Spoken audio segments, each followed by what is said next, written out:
What's up, guys? It's Matthew back, and we are back here with another episode of the Best Zombies map.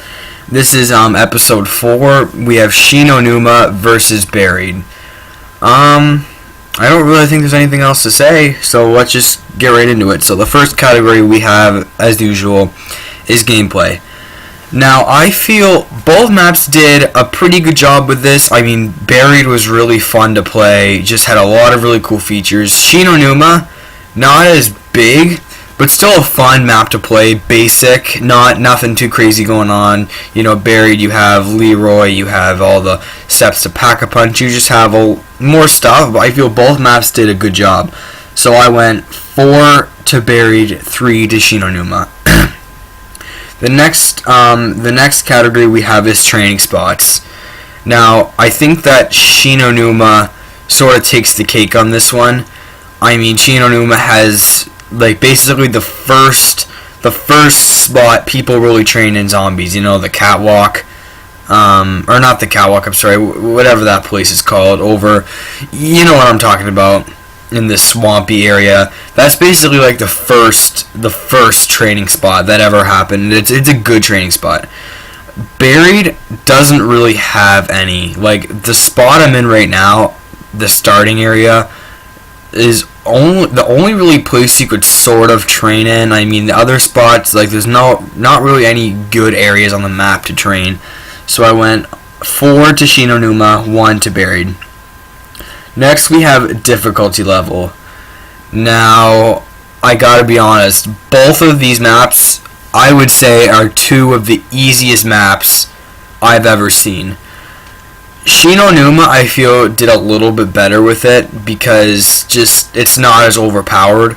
Just the fact that World at War is so glitchy. Like, if World at War wasn't super glitchy, I'm playing on Black Ops 1 right now, but if World at War wasn't so glitchy, it probably wouldn't be one of the easiest maps, but since it is, it is. But Buried, on the other hand, the actual map is what makes it so crazy.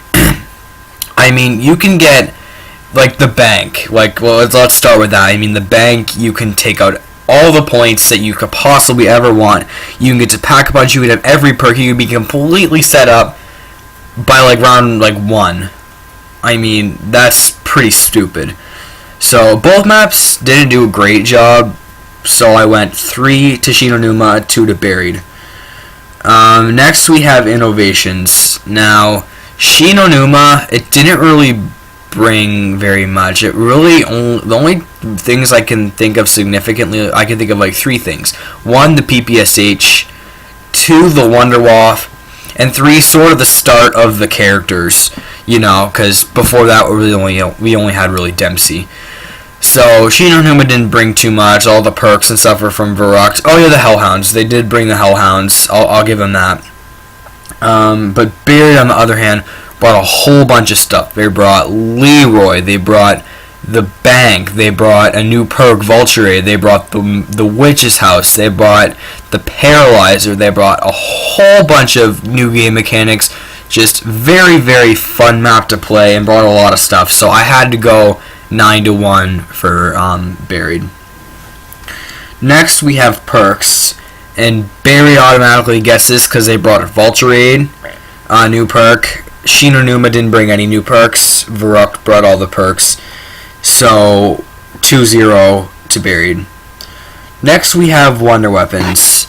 Now, both maps brought in a really cool Wonder Weapon. This category is out of 3 points. Both maps brought a cool Wonder Weapon. Buried brought the Paralyzer, which we all know is so OP. And Shi No Numa brought the Wonderwaff for the first time, which we all know is also very OP. So I would have went 1-1 if it was out of 2 points. But the reason I go 2-1 to Shi No Numa is because Shi No Numa brought the first Wonder Weapon, the first real Wonder Weapon, not the ray gun. The ray gun doesn't really, it's a Wonder Weapon, but it doesn't really count. So I had to give it something for that. It was the first Wonder Weapon that was non-ray gun, and I think that was really cool. So I went 2 Shi No Numa, 1 Buried. Next, we have bosses. Now, both maps did have a new boss. That's why I'm going 1-1.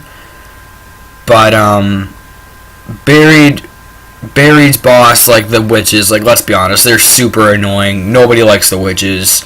They give you free perk, but they take all your money and all your ammo and everything. Shi No Numa brought the Hellhounds for the first time, which of course are like, you know, one of the most iconic things in zombies because they're the first boss. I think they're in the most maps.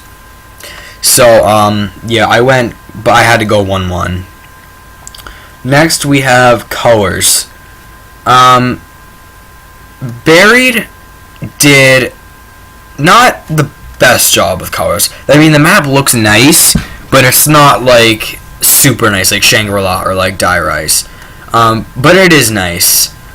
I mean, it looks okay. Shi No Numa, I feel like the World at War / Black Ops 1 didn't make it look as good. So I went with 3 to Buried, 2 to Shi No Numa. And the last thing we have is storyline. Now, both maps, I feel Shi No Numa was sort of the start of everything, and Buried was sort of the end of everything. So Shi No Numa, we had the first time with the original 4 characters. Now I had to give that a lot. The Easter egg itself, there's really no Easter egg, like very, very minimal. However, Buried had the end of the transit crew, where you could do the end game with either Maxis or Richtofen. You could either listen to them, and they would sort of, you know, that would do its thing, and you'd basically just decide the fate of the characters. So I had to go with 6 Buried, 2 Shi No Numa. And that's basically the video, guys. Thank you for watching. The final score is 18 for Shi No Numa, 29 for Buried. So Buried will move on to the next round. Thank you for watching this video. Please like, comment, and subscribe to my channel for more videos. And I will see you in the next one. Thank you for watching.